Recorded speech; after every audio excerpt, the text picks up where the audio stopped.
Good morning, students. See, today we shall start the new chapter, moving charges and magnetism. See, in our first chapter, we have understood electric field associated with a static electric charge.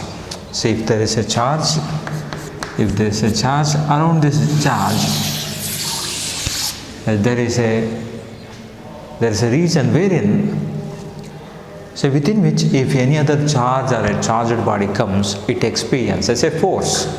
We call that imaginary boundary as electric field. Therefore, a static electric charge produces only electric field. Similarly, if we have a magnetic pole, so you know that magnetic poles are always occurs in pairs. Suppose if you have only one isolated pole, you just imagine, it is not possible. You just imagine if you have only isolated pole. So around its pole also there will be magnetic field. Around a magnet there is a magnetic field. Around a charge there is an electric field. See, this electricity and magnetism is known to our people even 2000 years ago. See, but they thought that electricity and magnetism both are different. In no way they are linked with each other. See, it's a totally different phenomena. See, but the experiment which was conducted by Hans Christian Ørsted, a Danish physicist, in 1820 revealed that electricity and magnetism are related to each other.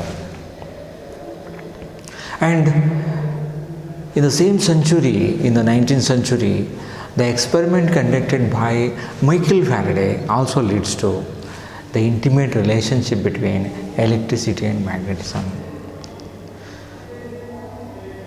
They came to conclusion that electricity and magnetism are different aspects of a common domain called electromagnetism.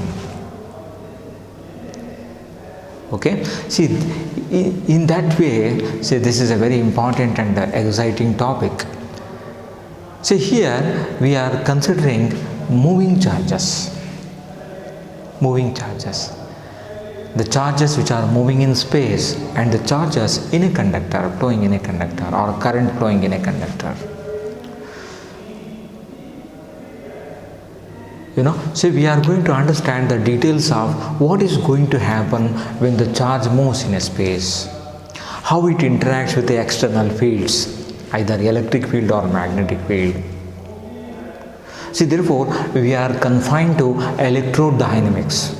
At the initial stage, and later on we are going to study the mechanical effect of electric current based on this. See, the magnetic effect, was initially studied by magnetic effect of a current carrying conductor, initially studied by Danish physicist Hans Christian Ørsted. But there were so many other scientists who contributed for the development of this branch, electromagnetism. Lorentz, Biot-Savart, Ampere, Maxwell, so they are all responsible for the development of this branch. See, once we are able to relate electricity, magnetism and radiation, we were able to develop the technology. So today, whatever communication technology we are enjoying is mainly because of the unification of these three different domains. See, the credit goes to Maxwell, James Clerk Maxwell. Through his electromagnetic theory of radiation, he was able to unify electricity, magnetism and radiation. He proposed the theory, and it was Heinrich Hertz who experimentally demonstrated it. And our scientist, Indian scientist Jagdish Chandra Bose, able to produce wireless waves, and Marconi transfer radio waves across Atlantic Ocean, John Logie Baird able to transmit television waves. See, in that way, the communication technology was evolved. See, in that way, see, in that particular context, we must take this, chapter as a very, very important. It is considered to be one of the major milestone in the evolution of physics. Okay. Let us understand what experiment which was conducted by Hans Christian Ørsted. See, Ørsted was giving a demonstration. He was passing current through a conductor, and he found that the magnetic needle which was kept nearby, the magnetic needle, a point magnetic needle which was kept there, got deflected when current flows through the conductor. He observed that this deflection is not due to any of the magnetic material which is present in its neighborhood. He found none of the magnetic material were present there. To confirm his observation, he reversed the direction of current. He found that the deflection of the needle also got reversed. See, that made him came to conclusion that around a current carrying conductor there will be a magnetic field, and he wanted to study how is the magnetic field around the conductor. See, he took a cardboard and he passed the conductor through a plain cardboard, and on the surface he sprinkled some iron fillings, fine powder of iron fillings. When current of suitable magnitude passed through this wire, he found that iron fillings started arranging themselves in the form of concentric circle with conductor at the center. So therefore, the magnetic field should be in the form of concentric circles around a current carrying conductor. Suppose by convention, if we indicate the magnetic field which is perpendicular to the plane of this board and towards you, it is directed towards you. See, if you keep a needle, magnetic needle, the deflection of the needle would be like this. Magnetic needle started deflecting. Say, when you started moving along the circular path, see, you will find the deflection turning to a particular direction, like this. See, this will be the direction of magnetic needle.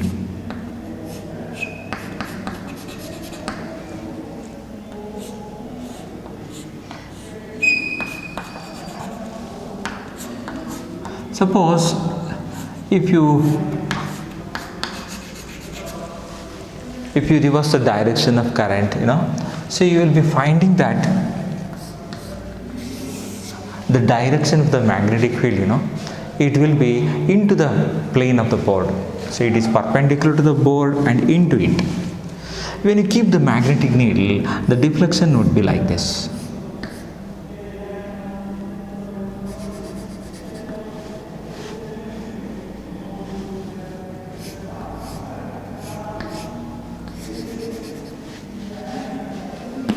Like this, you will find the deflection.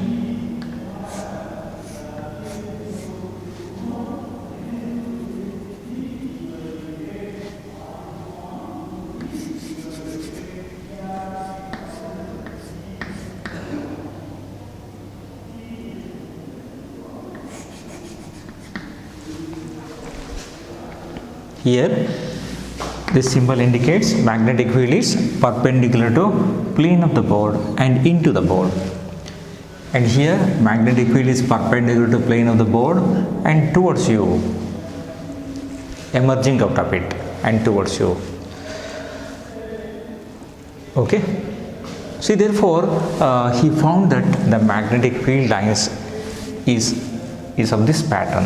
See, they are in the form of concentric circles around a current carrying conductor. The direction of magnetic field around a current carrying conductor was also studied by Ampere, Maxwell, Lorentz and others. See, they proposed certain laws to indicate the direction. See, there are three laws. See, one is a right hand clasp rule, or laws or rules, you can call it as a rule. Right hand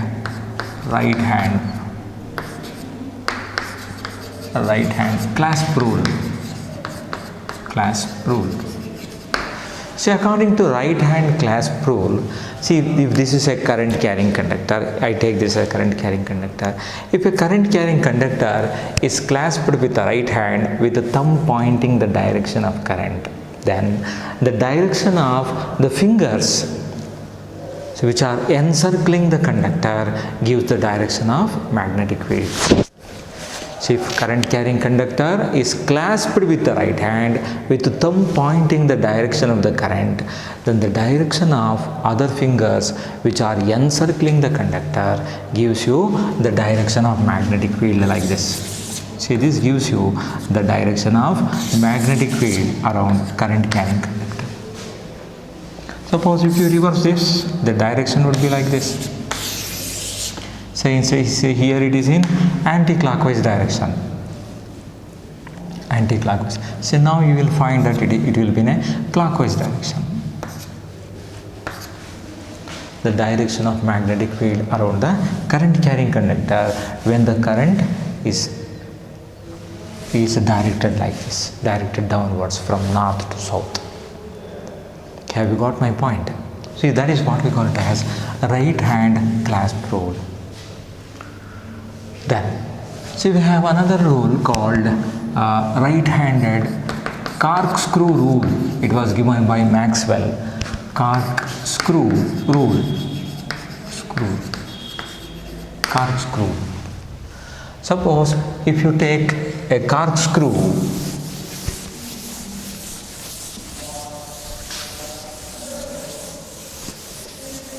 see, if you take a corkscrew, right-handed screw. See, this is the screw. A right-handed screw is turned such that the tip of the screw advances along the direction of current in a conductor. Then the direction of rotation given to the screw head gives you the direction of magnetic field. Therefore, if you turn like this, turn the screw like this, the tip moves forward. The tip advances, it moves forward. If the motion of the tip gives the direction of the current, then the direction of rotation given to it, direction of rotation given to it gives the direction of magnetic field around current carrying conductor. See, that is called Maxwell's right-handed corkscrew rule. There are two types of screws, right-handed screw, left-handed screw. Here we have taken right-handed screw. When you give the rotation, see, the tip will advances. Then the third one, Ampere's swimming rule. Ampere's swimming rule.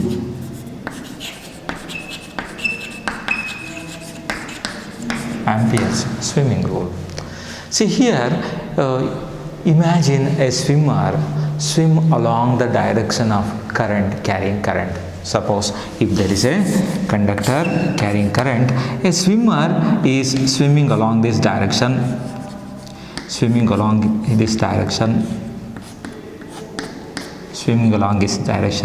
looking towards the magnetic needle. There is a magnetic needle here, north, south.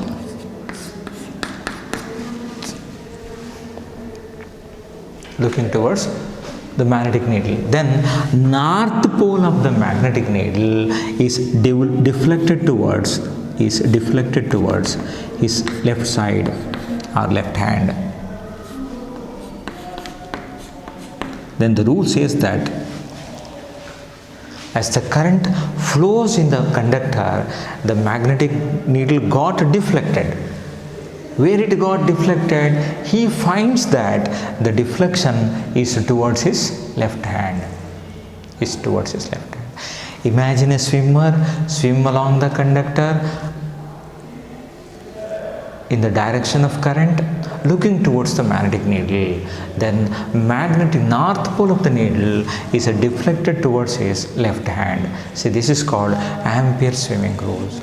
So all these rules, it just gives you direction of magnetic field around current carrying conductor. They never tell you anything about magnitude. What magnitude of magnetic field is produced? It is not being mentioned by any of these rules. It just gives you the direction, in which direction magnetic field is acting. Right? We have another rule. If there is a coil carrying current, if you take a coil carrying current, if the coil is carrying current, if the coil is carrying current in the anti-clockwise direction, so then the rule says that the phase of the coil behaves like north pole. Phase of the coil behaves like north pole. Suppose we have a coil wherein current is flowing in the clockwise direction. Current is flowing in the clockwise direction. In such a case, the phase of the coil behaves like south pole. See, this is called clock rule. We call this as clock rule.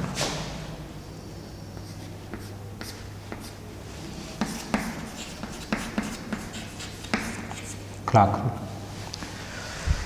If current is flowing in a coil in anti-clockwise direction, then the phase of the coil towards the observer behaves like north pole. If current flows in the coil is in clockwise direction, then the phase of the coil towards the observer behaves like south pole. See, this is what we call it as clock rule. So therefore, let me once again sum up whatever we have understood. Hans Christian Ørsted in 1820 discovered magnetic effect of electric current. He was passing current through a conductor and he accidentally found that the magnetic needle kept nearby got deflected. When he reversed the direction of current, the direction of deflection in the magnetic needle also got changed. It also got reversed. See, from that he concluded that around a current carrying conductor there will be a magnetic field. To confirm this, his observation, he passed the wire through a cardboard, and he sprinkled iron fillings, fine powder of iron fillings, a thin layer of iron fillings around the conductor, and passed a current of suitable magnitude. He found that iron fillings started arranging themselves in the form of concentric circles as with the conductor as the center. The direction of magnetic field around current carrying conductor is given by 4 different rules. So in the right hand clasp rule, a current carrying conductor is clasped with the right hand with thumb pointing the direction of the current in a conductor. Then the direction of other fingers which are curled around the conductor or which are encircling the conductor gives the direction of magnetic field around current carrying conductor. A right-handed corkscrew is turned such that the tip of the screw advances along the direction of current in the conductor. Then the direction of rotation given to the head of the screw gives the direction of magnetic field around the current carrying conductor. Ampere swimming rule. A swimmer is imagined to swim along the conductor in the direction of current looking towards the magnetic needle. Then north pole of the needle is deflected towards his left hand.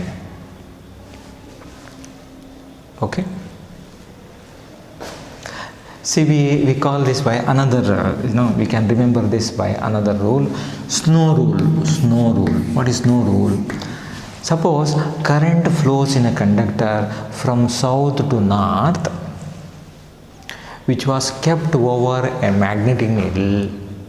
Then the swimmer finds that north pole of the needle is deflected towards his west.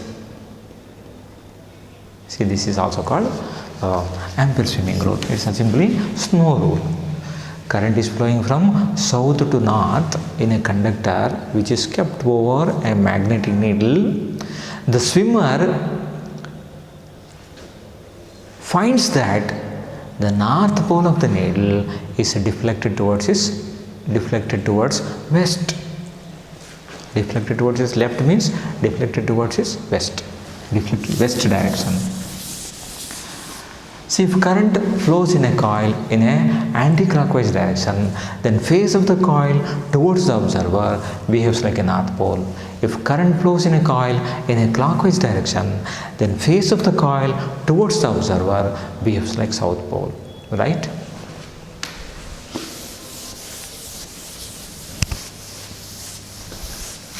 Now let us understand so a very important concept in this chapter, Lorentz force. Lorentz force. Lorentz is a Dutch physicist, and he observed that what is going to happen when a charged particle moves in a combined fields. In the presence of both the electric and magnetic field, if you make a charged particle to move, what is the force acting on it was studied by Lorentz. She also studied the effect of magnetic field on a luminous source. Spectral lines which are observed. What is the effect of magnetic field on the spectral lines? I will generally call it as Zeeman effect. He was able to explain the splitting of spectral lines in the presence of magnetic field called Zeeman effect. And for that he got Nobel Prize in 1902. And he also have a credit of deriving certain equations in physics with transformation equation, which was later called by his name called Lorentz transformation. And those equations play very important role, and they gave birth to space and time concept, space-time variation, which was responsible for development of theory of relativity, general theory of relativity, which was proposed later by Albert Einstein. See, in that way, his work is considered to be more significant. He was basically a theoretical physicist. He was not an experimentalist. See, he found that when a charged particle, a particle having a charge Q, is made to move in the presence of electric field and magnetic field. Suppose if this is the electric field, here electric field is acting like this. This is a positively charged plate and this is negatively charged plate. And we have magnetic field which is acting like this.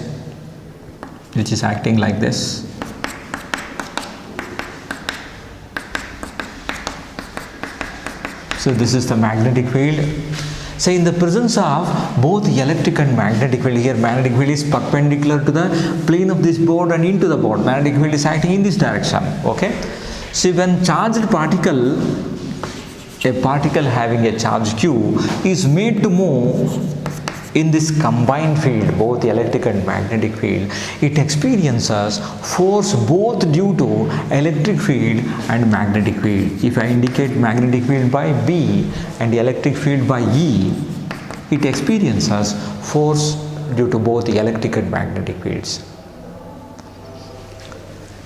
The net force experienced by a charged particle in the presence of electric and magnetic field is called as Lorentz force. Lorentz force.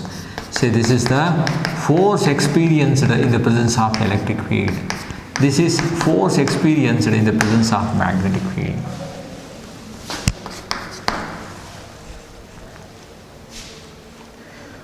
Okay. So this net force is called as Lorentz force. The total force experienced by a moving charged particle in the combined field in the presence of both the electric and magnetic field is called Lorentz force. So let us focus ourselves to what is the magnetic force acting on a charged particle, a moving charged particle. So let me take magnetic force. Magnetic force alone. Magnetic force. See, the magnetic force acting on a charged particle moving in the magnetic field is given by Fm is equal to Q into V cross B.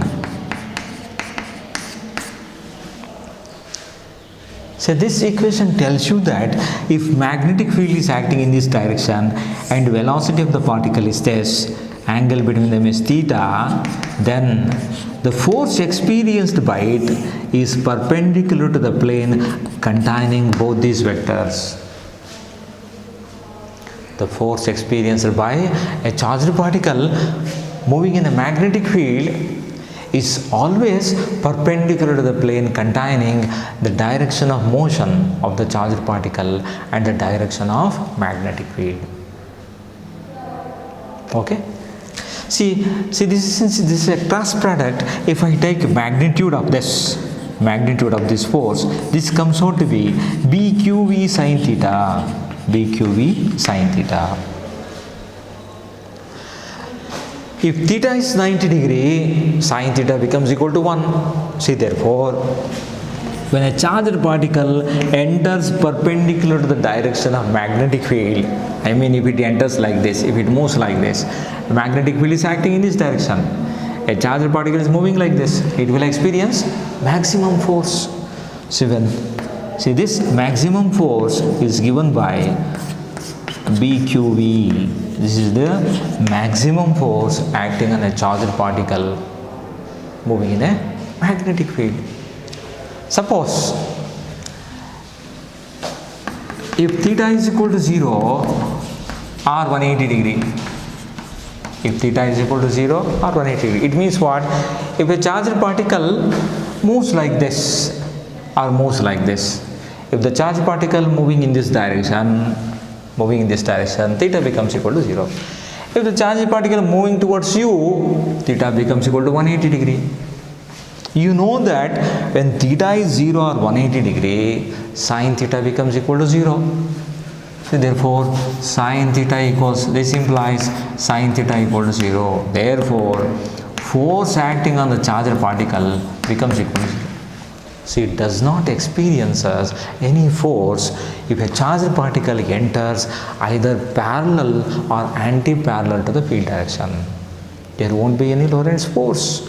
The particle proceeds undeviated. It proceeds undeviated. It continues to move on its own. It is not being influenced by any external force due to magnetic field. It may experience force due to electric field, but magnetic field has no effect on it. Have you got my point?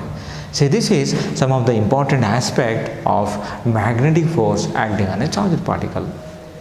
And from this equation, we can also find that suppose if V is equal to 0, then force also becomes equal to 0. It tells you that on a static charge, there is no force. No force will operate on a charged particle which is at rest. Electric field will operate, but magnetic field has no effect on a static charge. See, these are some of the outcomes of equation. We have accepted. Okay, that's about Lorentz force. Okay, now we shall understand some of the special cases associated with this. Therefore, we come to know that when a charged particle enters in a region consisting of both electric and magnetic field, it experiences a force and it is called Lorentz force. The magnetic force acting on a charged particle is given by F is equal to Q into V cross B. Charge magnitude is taken to be BQV sin theta. If theta is equal to 90 degree, the charged particle will experience a maximum force. If theta is equal to 0 or 180 degree, it doesn't experience any force. or if V is equal to 0, if the charged particle is at rest, then magnetic force has no effect on it.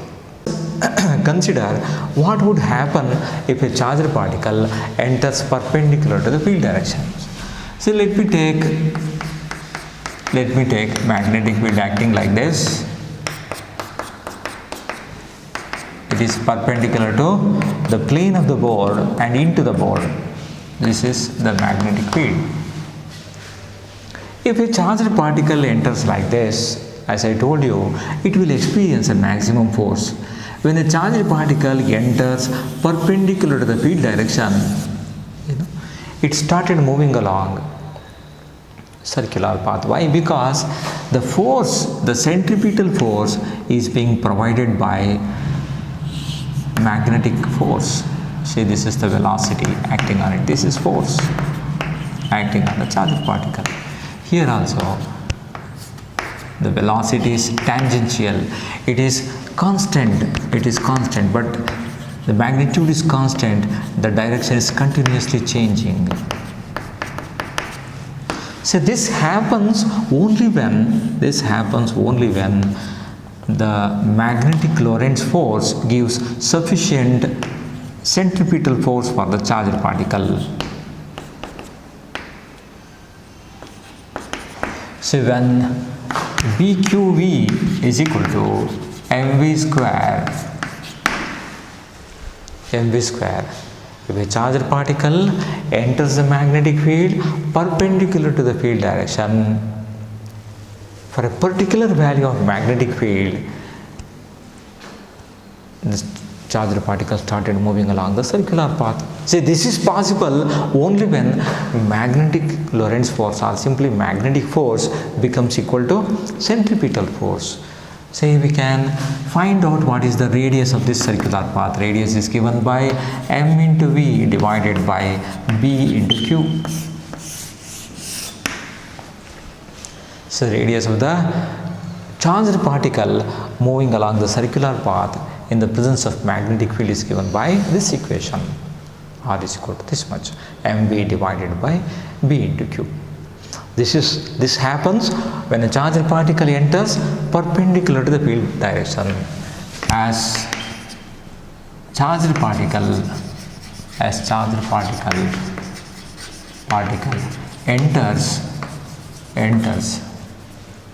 perpendicular to the field direction,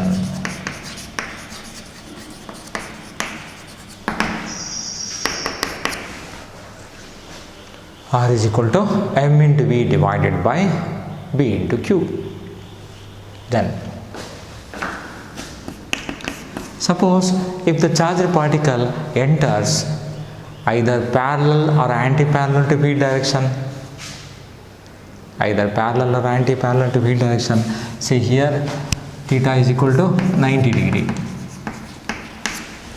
If theta is equal to 0, charged particle entering parallel to the field direction, or if theta is equal to 180 degree, charged particle entering anti-parallel to the field direction. In both these cases, the force which is acting on a charged particle due to magnetic field becomes equal to 0. So therefore, the charged particle proceeds undeviated. Though there is a magnetic field, it has no effect on it. On the other hand, if theta is other than 90 and 0, other than 90, 0 or 180, in such a case, what is going to happen? So let me take the situation wherein the magnetic field acting in this direction,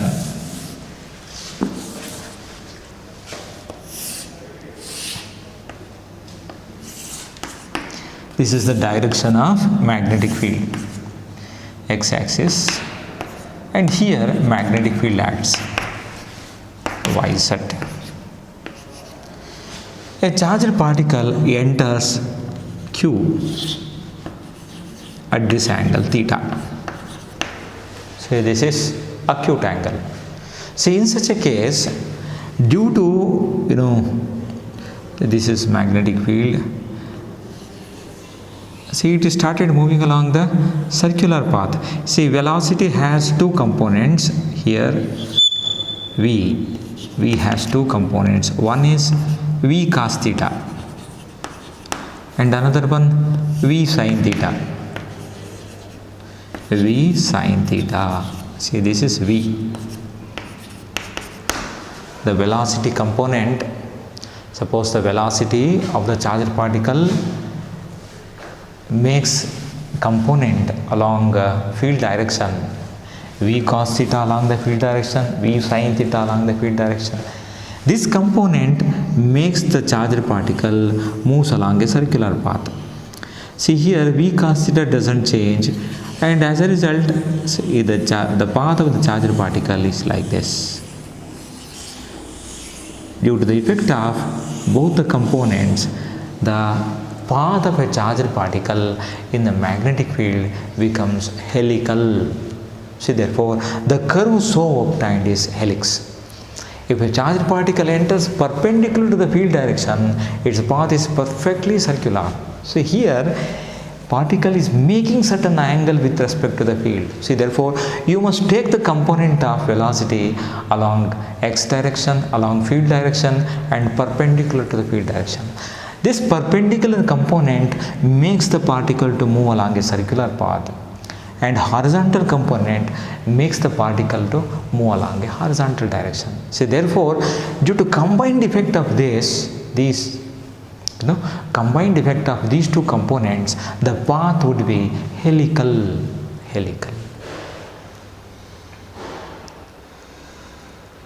The linear distance traveled between two successive circular paths is called pitch of the helix. So, okay, see this distance, see this is called as pitch of the helix. See, that can be calculated. How you can calculate? By taking this component multiplied by time. See, which time? Period. See, that gives you the pitch of the helix. See, therefore, if a charged particle enters the magnetic field at any angle other than 90 and 0, then its path would be helical. Have you got my point? See, this is about the motion of charged particle in a magnetic field. See, now let us consider what is going to happen if you keep a current carrying conductor in a magnetic field.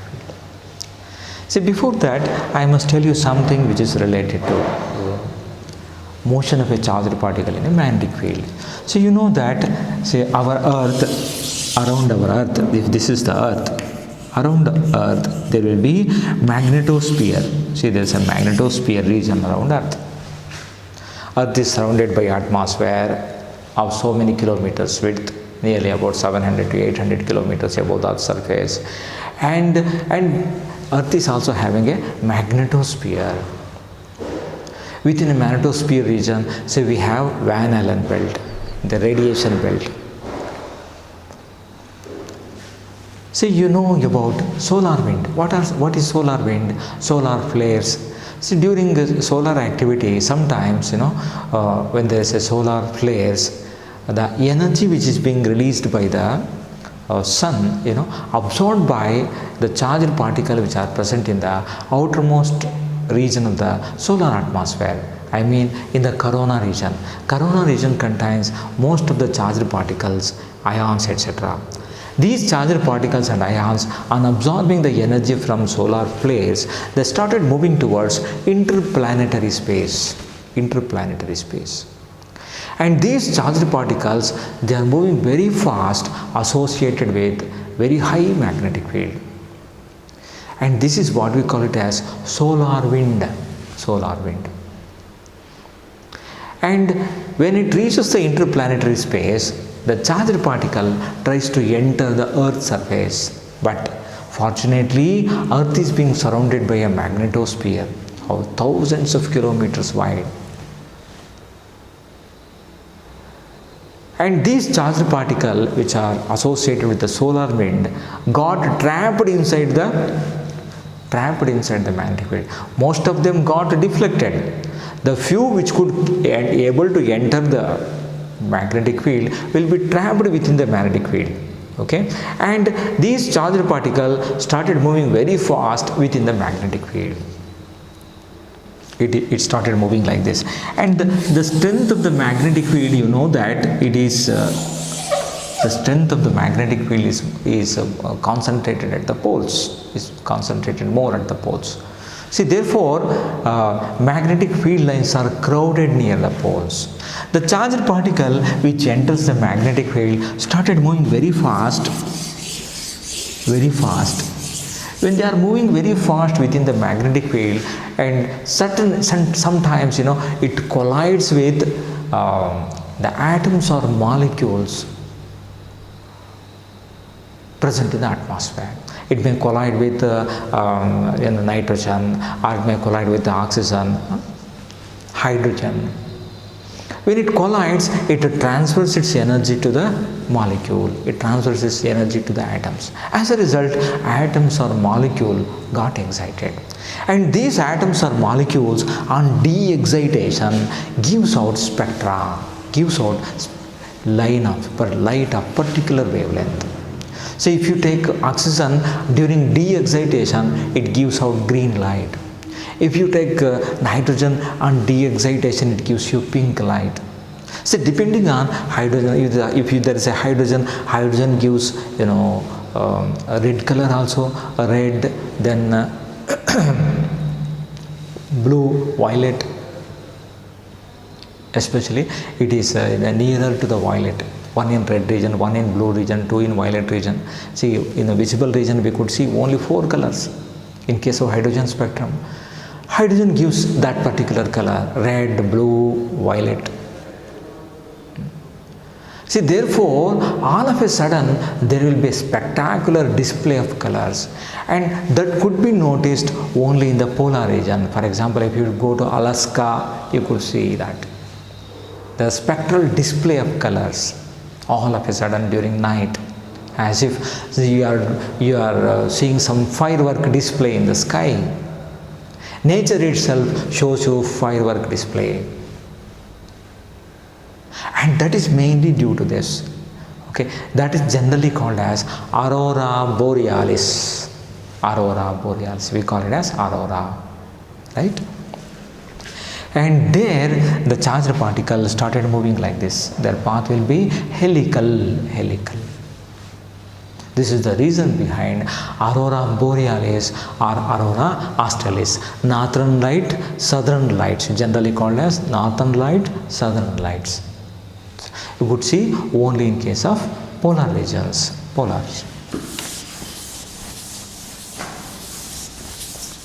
See, now let us consider what is the force acting on a current carrying conductor kept in the magnetic field.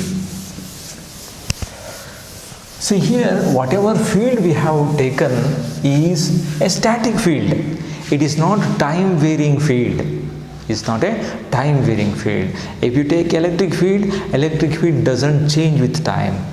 If you take magnetic field doesn't change with time. So we are discussing all this by taking into consideration of static field only. Okay. Then if you take a moving charge, the moving charge associated with both electric and magnetic fields, while the static charge associated with only electric field but no magnetic field. Since it has no magnetic field, you cannot expect magnetic interaction with some other external magnetic field.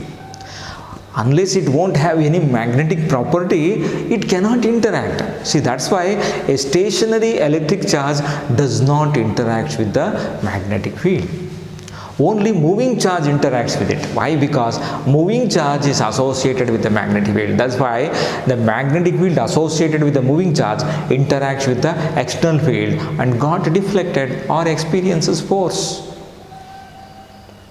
and sometimes it may proceed undeviated. Such things are also there. Okay. So now let me take up a current carrying conductor kept in a magnetic field. So let me take a current carrying conductor kept in a magnetic field. Kept in a magnetic field.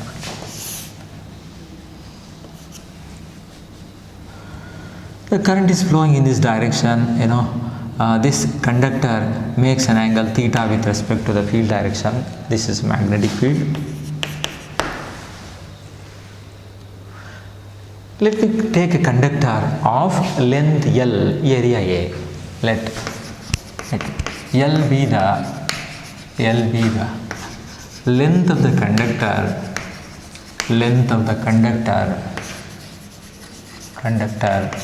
having area of cross section,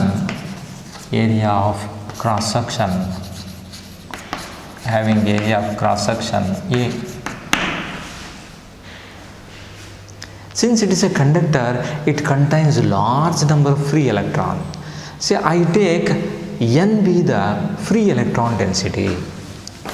Let N be the free electron density. It's a very large value. Suppose if you take a copper, it will be around 6.28 into 10 raised to 28 per cubic meter. Such a large value. For a conductor, its value is very large. So then, what is the volume of the conductor, and what are the total number of charges present on it? The total charge present in the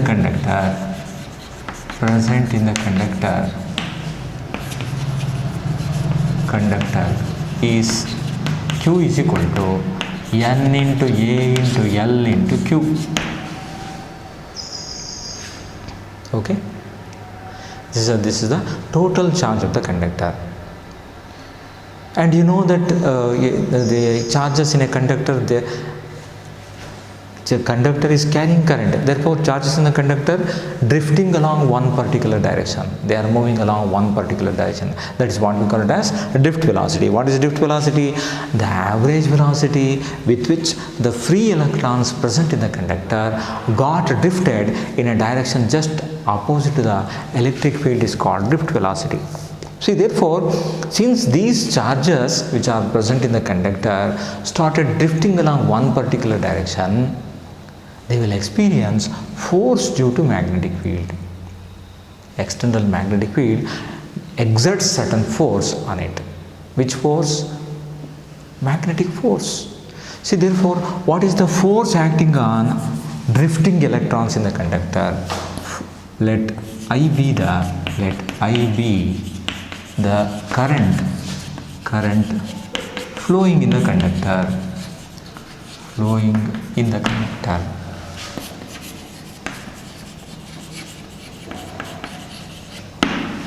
Okay. The force acting on drifting electrons. Force acting on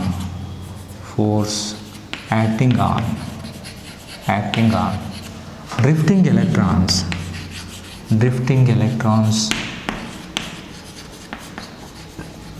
or charges is given by F is equal to Q into V cross B. I take V as Vd. What is Vd? Vd is called drift velocity. See here, Vd stands for drift velocity.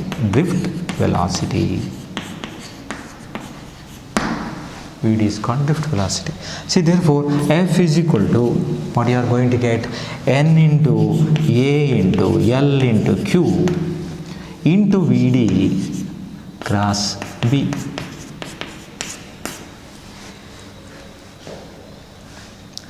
See, but you know that, see, this can be written like this, F is equal to, see, this is F, NAQ into VD L cross B. What is this? This is nothing but I into L cross B. I into L cross B. See, therefore, where here I is equal to NAQ into VD. See, this is the current. Therefore, F is equal to, if you take only the magnitude, it is equal to BIL sin theta. The force acting on current carrying conductor kept in a magnetic field is given by BIL sin theta. See here, the direction of the vector L is taken to be same as the direction of current in the conductor. It is our convention, okay, for our simplification purposes. See, we made this convention. See, F is equal to BIL sin theta. If theta becomes equal to 0, force experienced by the current carrying conductor becomes maximum. It is equal to BIL. See, this is the maximum force. I mean to say, if you keep the conductor perpendicular to the field direction, it will experience maximum force. If it is kept inclined, force decreases. If the conductor is kept parallel to the field, it doesn't experience any force. Though it is carrying current, it doesn't experience any force.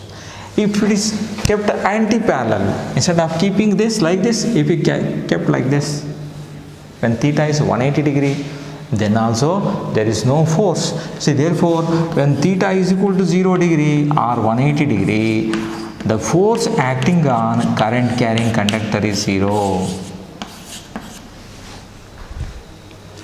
Only when it is kept perpendicular to the field direction, it will experience a maximum force. Okay. See, we have taken this particular equation to state Fleming's left hand rule, which I have studied in 8th standard or 9th standard or in secondary schools. So you know that the first three fingers of the left hand are stretched forward such that they are mutually perpendicular to each other. If the forefinger points the direction of magnetic field, middle finger points the direction of current in the conductor, then thumb points the direction of force acting on the conductor. See, this is called as Fleming's left hand rule. Fleming's left hand rule is based on this equation. The first three fingers of left hand are stretched forward such that they are mutually perpendicular to each other. If the forefinger points the direction of magnetic field, middle finger points the direction of current in the conductor, then thumb points the direction along which force acts. See, therefore, since the force acts on a conductor, say, gives rise to motion, this law is related to mechanical effect of electric current. That's why it is also called motor rule. The electric motor is based on Fleming's left hand rule. The force experienced by current carrying conductor in the magnetic field. In fact, this law is responsible for designing of electric motors. Either it may be an induction motor or motors of any kind. AC motors or DC motors, all are based on the same principle. Have you got it?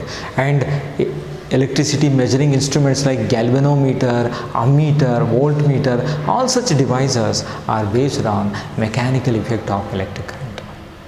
See, that way is a very important result we have obtained. Okay.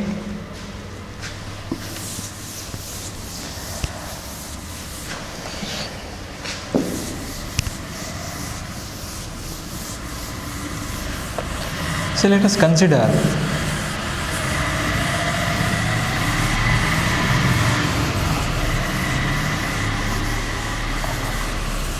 motion of the charged particle in a crossed field, and also let us define what is called velocity selector. Velocity selector.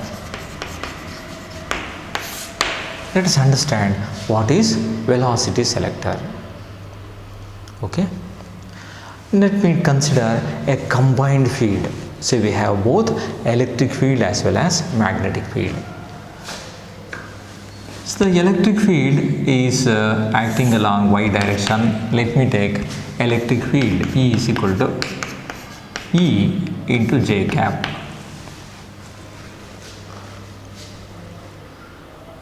E into J cap. Right? Or let me take electric field acting along z direction. See, this is x, y, z, x. I just consider a charged particle, a particle of charge q moving with velocity v. See, therefore v is equal to v into I cap. The charged particle is moving along x direction. See, therefore I take it as v into I cap, where I cap is the unit vector along x direction. Have you got it? Then see, we have y along y direction. We have electric field. Electric field is given by E into J cap. And let the magnetic field is acting along z direction. It is given by V into K cap. V into K cap. So you know that what is the force acting on a charged particle due to electric field? Force acting on the charged particle due to electric field is given by Q into E. Q into E. See, that is Q into E into J cap. See, this is force due to electric field. Let me take it as equation 1. Equation 2. And what is the force acting on the charged particle due to magnetic field? It is given by Fm is equal to Q into V cross B.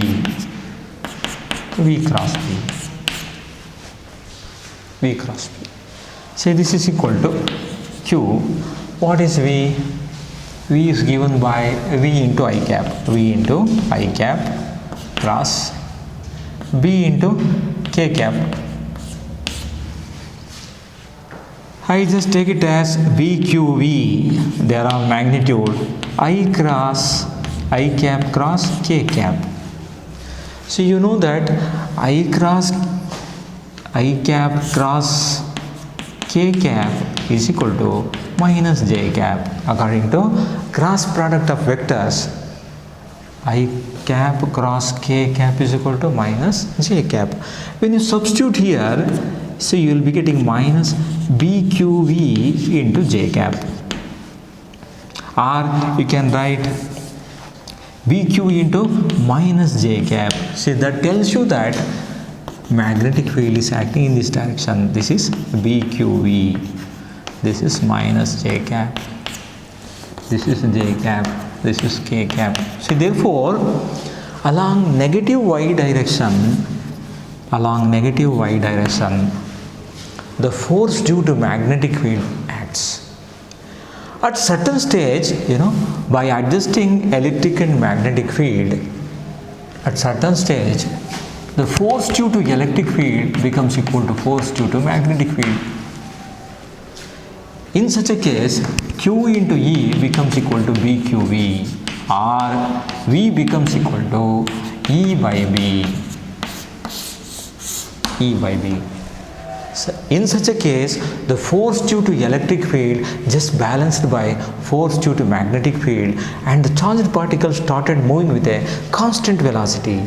It is undeflected by both electric and magnetic fields. Okay? See, therefore, by suitably adjusting electric and magnetic field, you can select charged particle of your choice out of the beam of charged particle moving along a particular direction. See, that's why we use the term called velocity selector. See, therefore, velocity selector is a setup, is an arrangement wherein by applying the crossed fields, we can make the selection of charged particle of our choice out of the beam containing other particles or ions. Have you got my point? See, so this important technique J. Thomson for determining charge to mass ratio or E by M of the electrons. See, therefore, what is the application of this? J. Thomson determine E by M of the electron. E by M is what? Charge to mass ratio. E by M of electron with the help of this technique.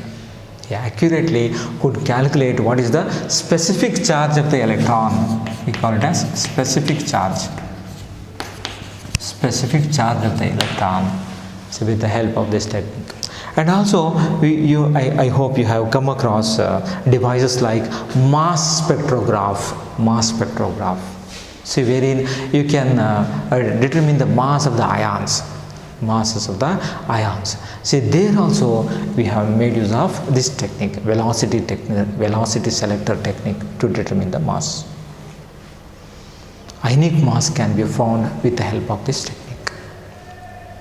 Have you got my point? See, therefore, when you consider a charged particle, it may be anything, right? You have considered a charged particle initially moving along x direction. Since it is moving along x direction, we have to consider unit vector I. Therefore, let its velocity is v into I, where v is the magnitude of the velocity. We have applied electric field along y direction. See, therefore, we have taken electric field is given by E into j cap. And let B be the magnetic field which is acting along z direction. Right? See, therefore, B is equal to B into k cap. K represent unit vector along z direction. What is the force acting on charged particle due to electric field? We know that Fe is equal to Q into E. In terms of magnitude, I can write Q into V into j cap.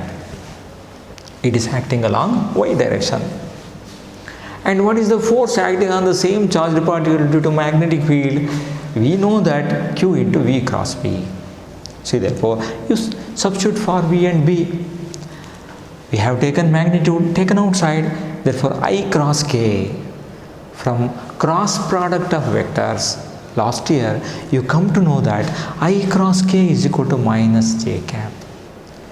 I cap cross K cap is equal to minus j cap. See, therefore, you will be getting BQV minus j cap. See, that tells you that this force, the force due to magnetic field, acts along negative y direction. Negative y direction.